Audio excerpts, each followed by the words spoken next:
तो hello guys, कैसे हो आप सभी लोग। सो गाइस, जैसे कि आप सभी लोग जानते हैं कि अदनान शेख की जो भैया है वो वाइल्ड कार्ड एंट्री हो चुकी है घर के अंदर, और भैया उन्होंने एंट्री लेते हुए कटारिया से पंगे लेने भी शुरू कर दिए। ये सब तो मुझे बिल्कुल भी ठीक लगा, लेकिन गाइस मैं आप सभी को बता दूं कि लाइव फीड के दौरान हमें अदनान शेख और दीपक जी की काफी तगड़ी बातचीत देखने को मिल गई, यानी कि उनके बीच बहुत ही तगड़ी बहस हमें देखने को मिल गई। दरअसल दोस्तों, आपने आज के एपिसोड में देखा होगा कि अदनान शेख ये कह रहे थे कि भैया अच्छा हुआ चंद्रिका दीक्षित शो से बाहर चली गई, क्योंकि जिस तरीके से वो गंदे तरीके से खाना बनाती है, मैं तो उनके हाथ का खाना बिल्कुल भी नहीं खाना चाहता था। लेकिन भैया इसी के ऊपर भैया दीपक जी के साथ उनकी बहुत ही तगड़ी बहस हमें देखने को मिल रही है। दरअसल दोस्तों, यहाँ पर जब अदनान शेख कहते हैं कि भैया मैं चंद्रिका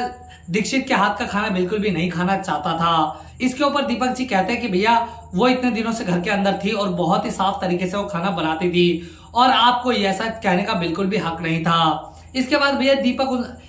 भैया अदनान शेख उसका जवाब देते हुए कहते हैं कि भैया देखो, जो चीजें भी मैंने बोली है ये मैंने बाहर के बेस पे बोली है, ना कि घर के बेस पर बोली है। और भैया अगर आप इस वीडियो में देखेंगे तो यहाँ पर भैया अदनान की हमें काफी ज्यादा बदतमीजी देखने को मिल रही है। दरअसल दोस्तों देखिए, यहाँ पर अदनान शेख की बात बिल्कुल ठीक है कि भैया उन्होंने बाहर के बेस पर ये बात बोली थी, लेकिन जिस तरीके से वो दीपक जी से बात कर रहे थे कि भैया यहाँ तुम्हारी बकबक हो रही है, इस बात को बंद करो और मेरी बात सुनो, तो जिस तरीके से वो बात कर रहे हैं, जिस बदतमीजी के साथ बात कर रहे हैं, मुझे वो बिल्कुल भी सही नहीं लग रहा है। और इसमें कोई भी दो राय नहीं लग रही कि भैया वो डेफिनेटली एक छपरी नजर आ रहे हैं जिसे अपने से बड़ों से बात करने की कोई भी तमीज नहीं है। भैया जब तुम पैदा भी नहीं हुए थे ना, तब से दीपक जी जो है एंकरिंग कर रहे हैं न्यूज में, और ऐसे में उनके साथ इस तरीके से बात करना बहुत ही गलत चीज है। इनफैक्ट वो तुम्हारे बाप छोड़ो, तुम्हारे दादे की उम्र जी के हैं वो, और उससे इस तरीके से बातचीत करना, उनसे इस तरह से मिसबिहेव करना, वो डेफिनेटली ना तो ऑडियंस को पसंद आएगा, ना तो पर्सनली मुझे भी आएगा। देखो यार, मैं एल्विश का सपोर्ट में बिल्कुल भी नहीं हूँ, एल्विश भी मुझे छपरी लगता है बिकॉज जिस तरह से उनकी हरकतें रहती हैं।